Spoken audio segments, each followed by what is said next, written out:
صلو علی الحبیب صلی اللہ تعالی علی محمد صلی اللہ علیہ وسلم۔ یا عاشقان رسول، نماز بہت بابرکت عبادت ہے۔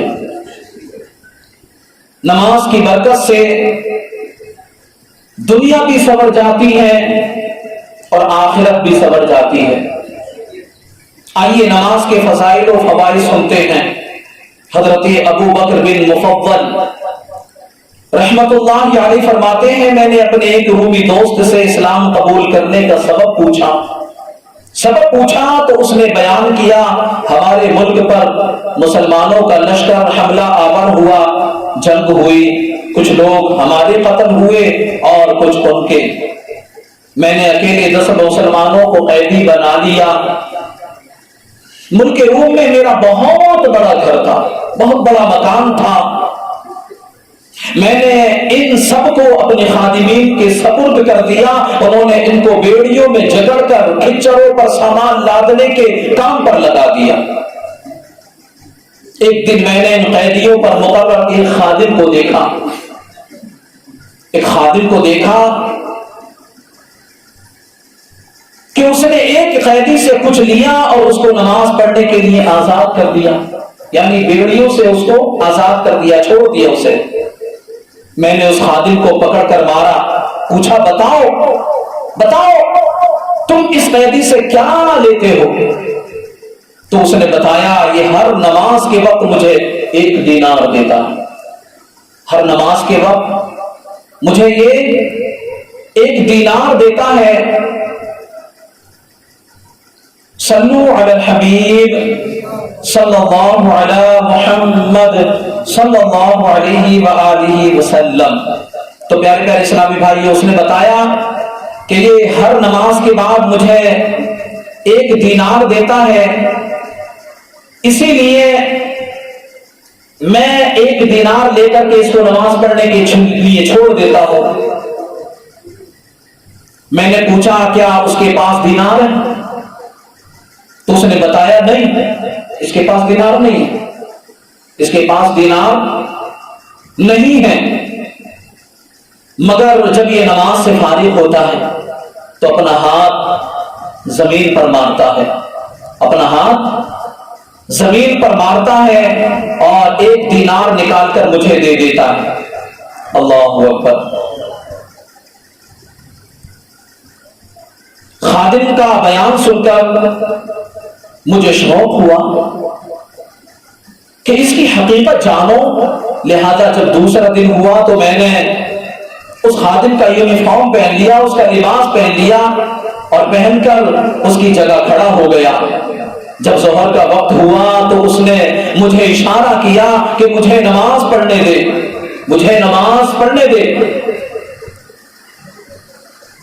لہذا میں تجھے 1 دینار دوں گا اگر تو مجھے نماز پڑھنے دے گا۔ میں نے کہا، میں 1 دینار نہیں لوں گا، مجھے 2 دینار چاہیے، میں 2 دینار لوں گا، 2 دینار سے کم نہیں لوں گا۔ اس نے کہا، ٹھیک ہے بھائی۔ میں نے اسے کھول دیا، اس نے نماز پڑھی۔ جب فارغ ہوا تو میں نے دیکھا کہ اس نے اپنا ہاتھ زمین پر مارا، وہاں سے نئے 2 دینار نکال کر کے مجھے عطا فرما دیا۔ یہ نماز کی برکت تھی۔ واقعی جو دل کے ساتھ نماز پڑھتے ہیں، اللہ پاک ان کو ایسے ہی نماز کی برکتوں سے نوازتا ہے۔ لہٰذا اس نے 2 دینار نکال کر کے دے دیے۔ جب عصر کا وقت ہوا تو اس نے مجھے پہلی مرتبہ کی طرح اشارہ کیا، میں نے اسے اشارہ کیا کہ میں 5 دینار سے کم نہیں لوں گا۔ اب کی مرتبہ میں 5 دینار سے کم نہیں لوں گا۔ اس نے مان لیا اور پھر اس نے مجھے 5 دینار دے دیے۔ پھر جب مغرب کا وقت ہوا تو حسب معمول مجھے اشارہ کیا تو میں نے کہا، میں 10 دینار سے کم نہیں لوں گا، میں 10 دینار سے کم نہیں لوں گا۔ اس نے میری بات مان لی اور جب نماز سے فارغ ہوا زمین سے 10 دینار نکال کر کے مجھے دے دیے۔ اور پھر جب عشاء کی نماز کا وقت ہوا، حسب عادت اس نے مجھے اشارہ کیا. میں نے کہا میں 20 دینار سے کم نہیں لوں گا. پھر بھی اس نے میری بات کو تسلیم کر لیا اور نماز سے فراغت پا کر اس نے زمین سے 20 دینار نکالے اور مجھے تھما کر کہنے لگا جو مانگنا ہی مانگو، جو مانگنا ہی مانگو، میرا مولا بہت غنی و کریم ہے، میں اس سے جو مانگوں گا وہ مجھے عطا فرما دے گا. میں اس سے جو مانگوں گا میرا مولا وہ مجھے عطا فرما دے گا. اس کا یہ معاملہ دیکھ کر مجھے یقین ہو گیا یہ ولی اللہ ہے. مجھ پر اس کا رعب طاری ہو گیا اور میں نے اس کو زنجیروں سے آزاد کر دیا اور وہ رات میں نے رو رو کر کے گزاری. کہتے ہیں کہ میں نے وہ رات بڑی بیزاری میں گزاری، رو رو کر کے گزاری.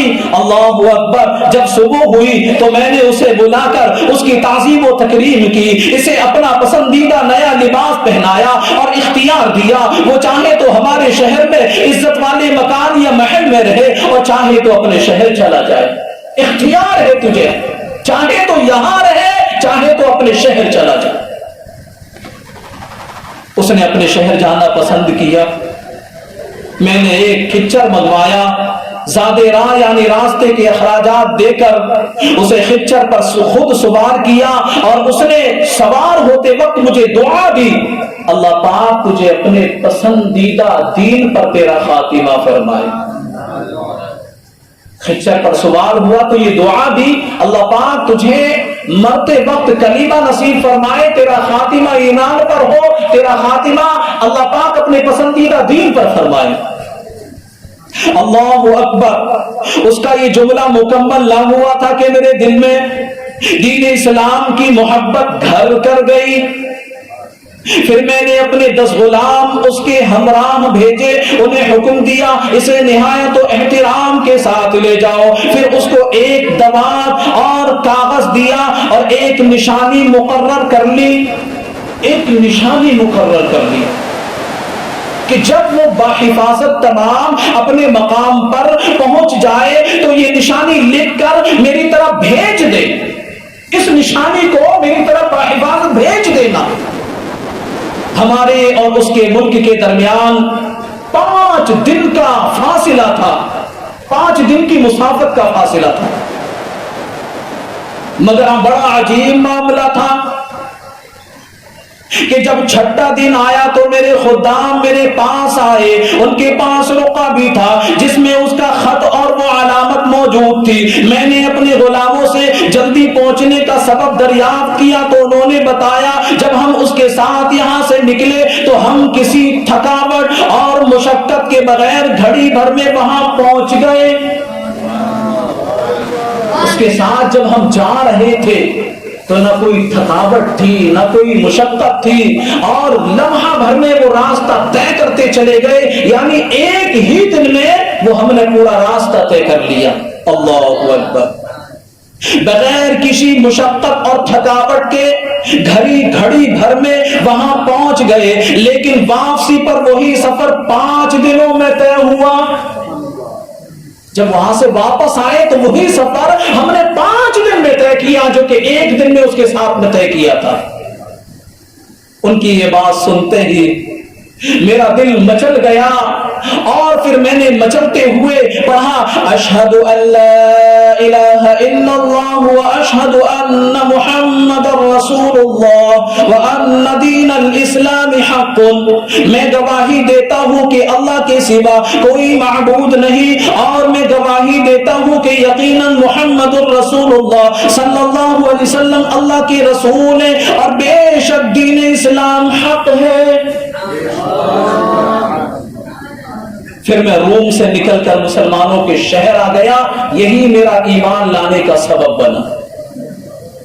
تو پیارے اسلامی بھائی اس روایت سے پتہ یہ چلا کہ جب بندہ مومن نماز سے محبت کرتا ہے اپنی پیشانی کو رب عز و جل کی بارگاہ میں جھکاتا ہے تو میرا مولا اس کو اس نماز کی برکت سے ایسا سکون عطا فرماتا ہے، ایسا سکون عطا فرماتا ہے کہ پھر وہ دنیا کو بھول کر اپنے مالک کے حقیقی کو یاد کرنے لگتا ہے اور پھر اس کی من چاہی مرادیں بھی پوری ہونے لگ جاتی ہیں.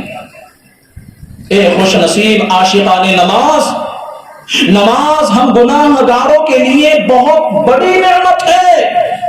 میرے آقا اعلی حضرت امام عشق و محبت مجدد دین و ملت مولانا شاہ امام احمد رضا خان رحمت اللہ علیہ فرماتے ہیں نماز پنجگانہ یعنی 5 وقت کی نمازیں اللہ پاک کی وہ نعمت عظمی ہے کہ اس نے اپنے فضل عظیم سے خاص ہم کو عطا فرمائی۔ اللہ پاک نے اپنے خاص فضل و کرم سے یہ 5 نمازیں ہم کو عطا فرمائی۔ ہم سے پہلے کسی امت کو یہ 5 نمازیں نہیں ملی۔ یاد رکھیے ہر مسلمان عاقل و بالغ مرد و عورت پر روزانہ 5 وقت کی نماز فرض ہے۔ اس کی فرضیت یعنی فرض ہونے کا انکار کفر ہے۔ جو جان بوجھ کر ایک نماز ترک کرے وہ فاسق اور سخت گناہگار اور جہنم کا حقدار ہے۔ 100 کروڑ افسوس، 100 کروڑ افسوس، آج اکثر مسلمانوں کو نماز کی بالکل پرواہ ہی نہیں ہوتی، نماز کی طرف دھیان ہی نہیں جاتا۔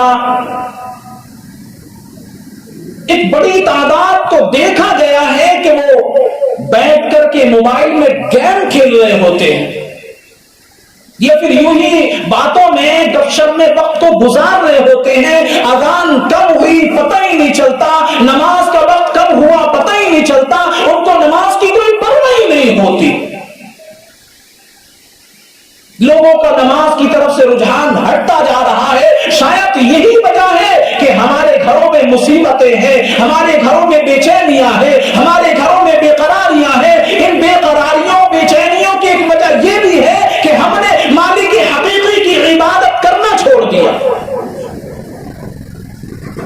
مسجد تو بڑی عالیشان بنا دی، بڑی عالیشان مسجدیں ہیں ہماری، لیکن ان مسجدوں کو آباد کرنا، ان میں ہم آ کر کے باجماعت نماز پڑھتے، ہم نے نماز پڑھنا چھوڑ دیا، بالکل پرواہ نہیں نماز کی۔ ہماری مسجدیں نمازیوں سے خالی نظر آتی ہیں۔ اللہ پاک نے نماز فرض کر کے ہم پر یقیناً احسان عظیم فرمایا ہے۔ ہم تھوڑی سی کوشش کریں، نماز پڑھیں، اللہ کریم ہمیں بہت سارا اجر عظیم عطا فرمائے گا۔ کوشش تو کریں ہم۔ مختلف احادیث و روایات کے مطابق اللہ پاک کی خوشنودی کا سبب نماز ہے۔ مکی مدنی آقا صلی اللہ علیہ وسلم کی آنکھوں کی ٹھنڈک نماز ہے، انبیاء کرام کی سنت نماز ہے۔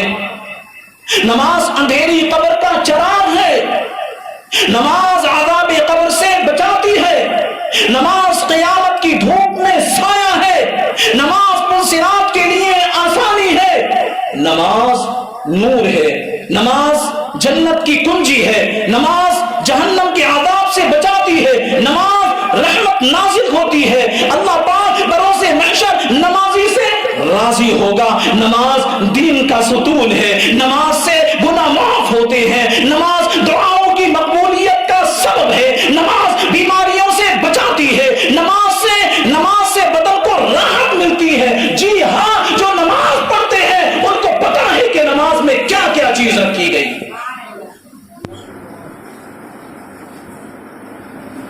اور میں آپ کو بتاؤں، میرے آقا مدینے والے مصطفیٰ صلی اللہ علیہ وسلم نے فرمایا قرۃ عینی بالصلاۃ، نماز میری آنکھوں کی ٹھنڈک ہے۔ تو جو عاشق رسول ہے وہ اپنے آقا کی آنکھوں کو کبھی ٹھنڈک نہ پہنچائے ایسا سوچ ہی نہیں سکتا۔ اور سب سے بڑی نعمت تو یہ ہے کہ نمازی کو بروز قیامت رب عز و جل کا دیدار ہوگا۔ اس سے بڑی تو کوئی نعمت ہو ہی نہیں سکتی، کوئی نعمت اس سے بڑی نہیں ہو سکتی۔ جنت میں بھی جب جنتی رب عز و جل کا دیدار کریں گے تو وہ جنت کی ساری نعمتوں کو بھول جائیں گے، ساری نعمتوں کو بھول جائیں گے۔ اللہ پاک کا دیدار اتنی بڑی نعمت ہے۔ اور فرمایا گیا، میرے آقا فرماتے ہیں کہ جو نمازی ہوگا، جو نماز سے محبت کرنے والا ہوگا، جو نماز میں جی لگانے والا ہوگا، قیامت کے روز اللہ پاک کا اس کو دیدار کرایا جائے گا۔ بھائیوں، نماز میں اللہ پاک نے بہت ساری خصوصیات رکھی، بہت ساری برکتیں رکھی ہیں۔